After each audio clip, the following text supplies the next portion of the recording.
বিসমিল্লাহির রহমানির রহিম। আসসালামু আলাইকুম প্রিয় দর্শক, আজকে আমি চলে আসলাম আপনাদের সাথে ডিমের একটা রেসিপি নিয়ে।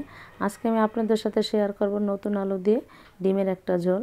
এখন কিন্তু বাজারে প্রচুর পরিমাণে নতুন আলু উঠে গেছে। সেই নতুন আলু দিয়ে ডিমের ঝোলটা কিন্তু রান্না করে খেতে কিন্তু খুবই দুর্দান্ত স্বাদের হয়ে থাকে। যারা আলু দিয়ে ডিমের ঝোলটা খেতে চান তারা কিন্তু আমার এই ভিডিওটা দেখে খেতে পারেন। আমার এই ডিমের ঝোলটা কিন্তু দুর্দান্ত স্বাদের হয়ে থাকে। তাই আমি কীভাবে দুর্দান্ত স্বাদ করে এই ডিমের ঝোলটা রান্না করে থাকি সেই ভিডিওটাই ভাবলাম আপনাদের সাথে আমি একটু শেয়ার করে দিই, আপনাদের উপকারও আসতে পারে। তাহলে চলুন ভিডিওটা দেখে নিই। আর প্লিজ আমার নতুন নতুন ভিডিও পেতে আমার চ্যানেলটাকে সাবস্ক্রাইব করে নেবেন। আমার এই নামে ফেসবুক পেজ আছে, ফলো দিয়ে দিবেন, একটা লাইক দিবেন, শেয়ার করে নেবেন। তো এখানে আমি নিয়ে নিয়েছি 6টা ডিম। আমাদের পরিবারে যতটুকু দরকার আমি ততটুকু নিয়ে নিয়েছি। আপনাদের পরিবারে বেশি লাগলে বেশি নিয়ে নেবেন। তাই ডিম নিয়ে পানি দিয়ে দিলাম, আর দিয়ে দিলাম লবণ। লবণটা দেওয়ার কারণ, যখন আমরা ডিমটা সিদ্ধ করে খোসাটা ছাড়িয়ে দেবো তখন আর খোসার সাথে ডিমটা চলে আসবেন না। তো এটাকে আমি সিদ্ধ করে 5 মিনিট তারপরে চলে আসলাম। 5 মিনিট পর্যন্ত আমি এটাকে ফুটিয়ে নিয়েছি। আর দেখুন ডিমগুলো থেকে কতটা ময়লা বের হয়। আপনারা কখনোই ভাতের ভিতরে দিয়ে ডিম সিদ্ধ করবেন না। আমার অনেক আপুরা ভাইয়ারা আছে ভাতের ভিতরে দিয়ে ডিম সিদ্ধ করে, তাই ডিমটা আলাদা সিদ্ধ করে দেখবেন কতটা ময়লা বের হয়। তো আমার ডিমটা সিদ্ধ হয়ে গেছে। আমি ডিমটাকে নামিয়ে তারপর খোসা ছাড়িয়ে নিয়ে চলে আসলাম। তাই দেখুন আমি লবণ দেওয়ার কারণে কিন্তু আমার একটা ডিমের গায়েও কিন্তু কোনো খোসার সাথে ডিমের অংশ চলে যায় না, সাদা অংশগুলো। তাই আমি ডিমগুলো এইভাবে আপনারা লবণ দিয়ে সিদ্ধ করে নেবেন। তো আমার হয়ে গেল ডিমগুলো খোসা ছাড়িয়ে নাও। এদিকে আমি নিয়ে নিলাম নতুন আলু। নতুন আলুগুলো নিয়ে আমি আমার পছন্দ মতো কেটে নিয়েছি। এখন কিন্তু বাজারে ছোট ছোট নতুন আলুগুলো আসে না, আলুগুলো বড় করেই তারপরে বিক্রি করে নিতেছে। যেহেতু আলুর অনেক দাম তাই বড় করেই উঠিয়ে নিতেছে, এবার ছোটোটা উঠিয়ে নেয় নেই। তা আলুগুলো নিয়ে খোসা ছাড়িয়ে তারপর পরিষ্কার করে ধুয়ে নিয়েছি।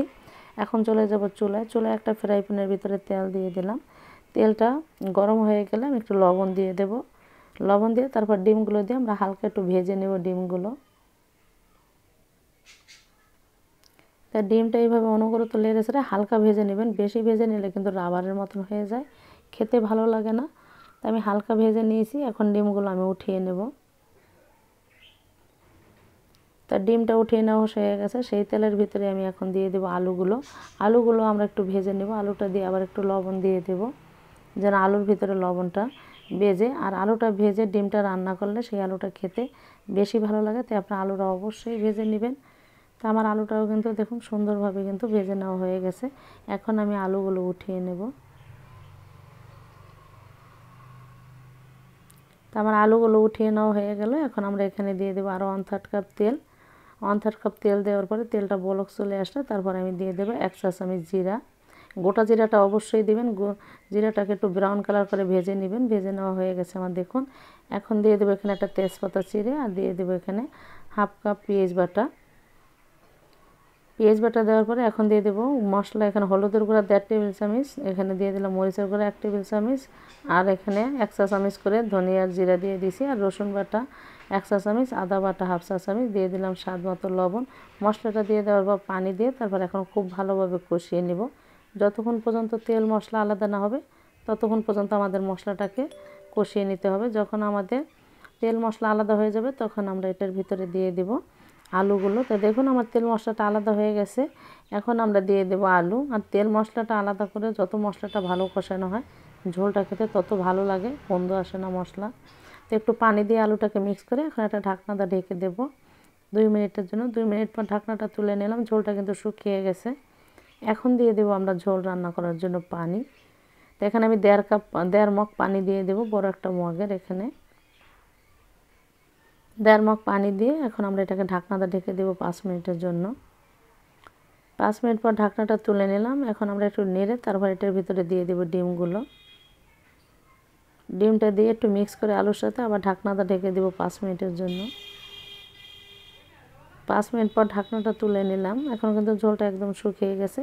এখন আমি এখানে একটা শাক বাটা দেবো। এই শাক বাটার একটা ভিডিও আমার চ্যানেলে দেওয়া আছে, সেখান থেকে দেখে নেবেন আমি কিভাবে শাকটা তৈরি করে নিই। তো এখানে 1 টেবিল চামচ শাক বাটা দিয়ে দিলাম। শাক বাটাটা কিন্তু অবশ্যই আপনারা ডিম এইভাবে আলু দিয়ে রান্না করলে দিবেন। শাক বাটাটা দিলে ডিমের স্বাদটাই বেড়ে যায়, এই ঝোলের স্বাদটাই। দিয়ে দিলাম ধনিয়া পাতা কুচি। ঢাকনা তুলে এখন আবার ঢাকনাটা দেখে দিব 2 মিনিটের জন্য। 2 মিনিট পর আমরা আবার ঢাকনাটা তুলে নেব। আর শাক বাটাটা আপনারা অবশ্যই দেবেন, আমি আবারও বলি, তা না হলে কিন্তু ডিমের স্বাদটাই আসবে না। আলু দিয়ে যে ডিমের ঝোল, সেই ঝোলের স্বাদই পাবেন না। তো এখন আমি এটাকে নামিয়ে পরিবেশন করে দেখিয়ে দিই চলুন। দেখুন কত লোভনীয় হয়েছে আমার নতুন আলু দিয়ে ডিমের ঝোল। এটা খেতে খুবই ভালো লাগে, দুর্দান্ত স্বাদের। তা আপনারা কিন্তু একবার হলো এইভাবে আমারটা দেখে অবশ্যই রান্না করে খেয়ে দেখবেন, এটা খেতে কতটা যে মজার হয় সেটা আপনারা রান্না না করে খেলে বুঝতেই পারবেন না। তা আমার এই নতুন আলুর ডিমের ঝোলটা কীরকম হলো সেটা রান্না করে খেয়ে আমাকে কমেন্ট বক্সে কমেন্ট করে জানাবেন। আমার এই ভিডিওটা যদি আপনাদের ভালো লেগে থাকে তা আপনারা অবশ্যই আমার চ্যানেলটাকে সাবস্ক্রাইব করে নেবেন। আমার এই নামে ফেসবুক আছে, সেখানে একটা ফলো দিয়ে দেবেন, আমার চ্যানেল লাইক দিবেন, শেয়ার করে নেবেন। তা আপনারা সবাই ভালো থাকেন। আল্লাহ হাফেজ।